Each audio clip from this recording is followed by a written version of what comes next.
The year was 2147, and humanity had reached the stars. Earth was no longer the only home for the human race. Colonies stretched across the galaxy, connected by shimmering warp gates and bustling interstellar trade routes. But for 17-year-old Kale, life was far from the glittering utopia the advertisements promised. He lived in the underbelly of Nova Prime, the largest space station in the galaxy, where the air was thick with the smell of recycled oxygen and the hum of machinery never ceased. Kale's days were spent scavenging for parts in the station's labyrinthine junkyards, his nights dreaming of a life beyond the grime and poverty.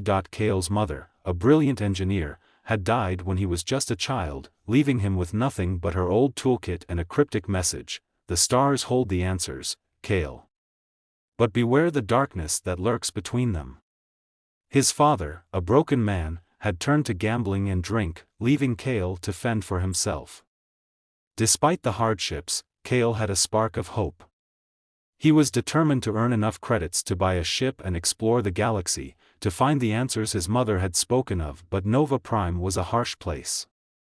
The wealthy elite lived in the upper levels, their lives of luxury a stark contrast to the struggles of the lower decks. Kale often found himself staring up at the glittering towers, wondering if he would ever escape the shadows.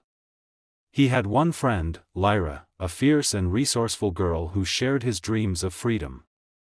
Together, they dreamed of a better life, even as they scraped by in the station's underbelly.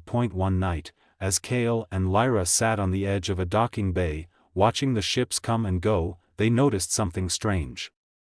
A massive vessel, unlike anything they had ever seen, was approaching the station.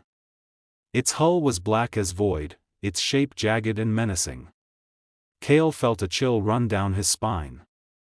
"That's not a human ship," he whispered. Lyra nodded, her eyes wide with fear. "Something's wrong," she said.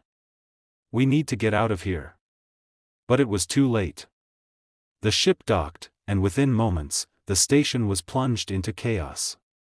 Strange creatures, their bodies covered in shimmering scales and their eyes glowing with an otherworldly light, began pouring out of the ship. They moved with terrifying speed, their claws slicing through metal and flesh alike.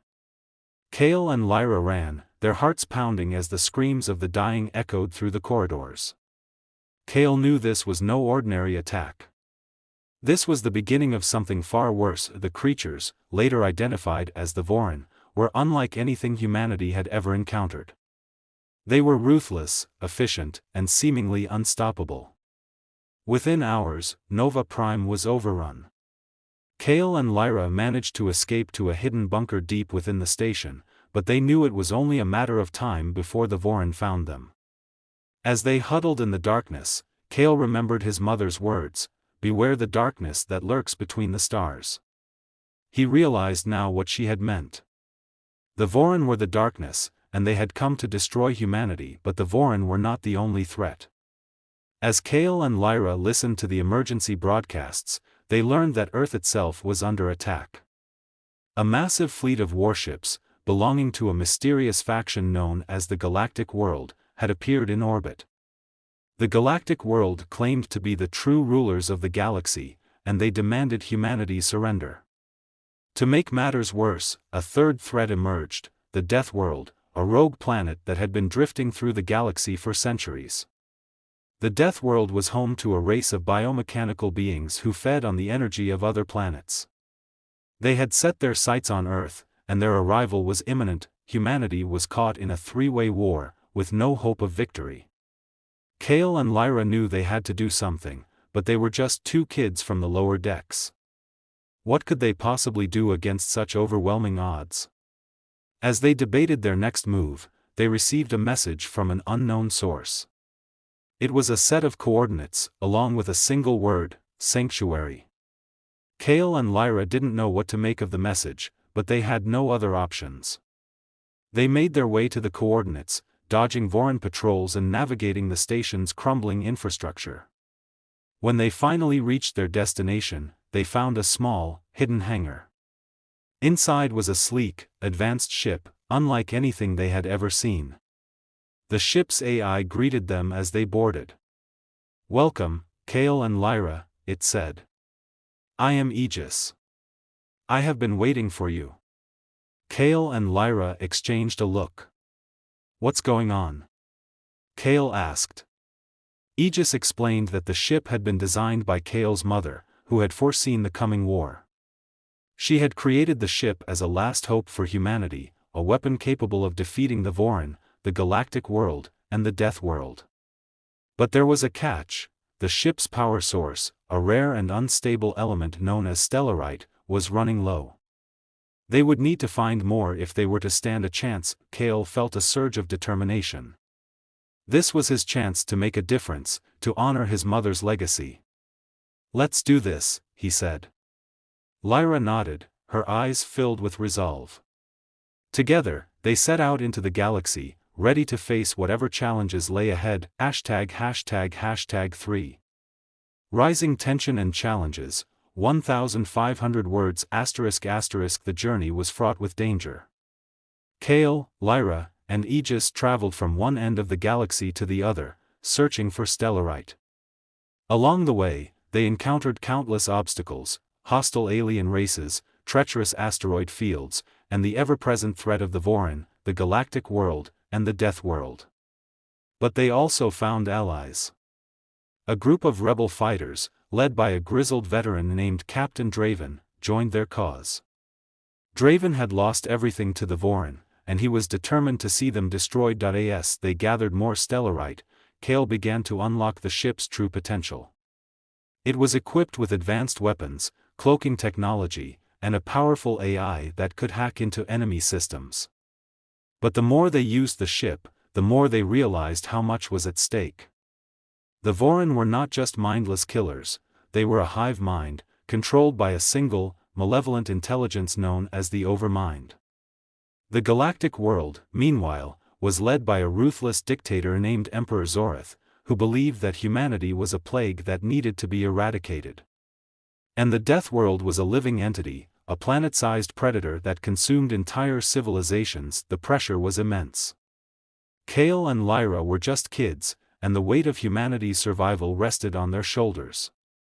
They argued, they doubted themselves, and they came close to giving up more than once.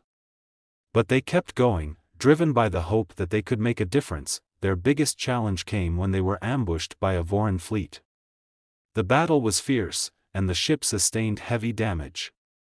Kale and Lyra were forced to make a desperate escape, crashing on a remote planet. As they struggled to repair the ship, they were confronted by a group of Galactic World soldiers. The soldiers, led by a cold and calculating commander named General Vera, demanded that they surrender the ship. Kale and Lyra refused, and a tense standoff ensued. But then, something unexpected happened. General Vera revealed that she had been working against Emperor Zorith, trying to undermine his plans from within. She offered to help Kale and Lyra, but only if they agreed to take down the Death World first. Kale was hesitant, he didn't trust her, but Lyra argued that they needed all the help they could get. Reluctantly, Kale agreed. With General Vera's help, they devised a plan to destroy the Death World. It was a risky, all-or-nothing mission, but it was their only chance. As they prepared for the final battle, Kale couldn't shake the feeling that they were missing something. The Overmind, Emperor Zorith, the Death World, they were all connected, but he couldn't figure out how. He knew that the key to victory lay in understanding the true nature of their enemies, but time was running out. The final battle was a chaotic, desperate struggle. Kale, Lyra, and their allies launched a coordinated attack on the Death World, using the ship's advanced weapons to target its core. But the Death World fought back with terrifying ferocity, unleashing swarms of biomechanical drones and energy-based attacks. The Vorin and the Galactic World joined the fray, turning the battle into a three-way war. As the battle raged, Kale had a sudden realization. The Overmind, Emperor Zorith, and the Death World were not separate entities, they were part of a larger, ancient force known as the Doomsday Creature.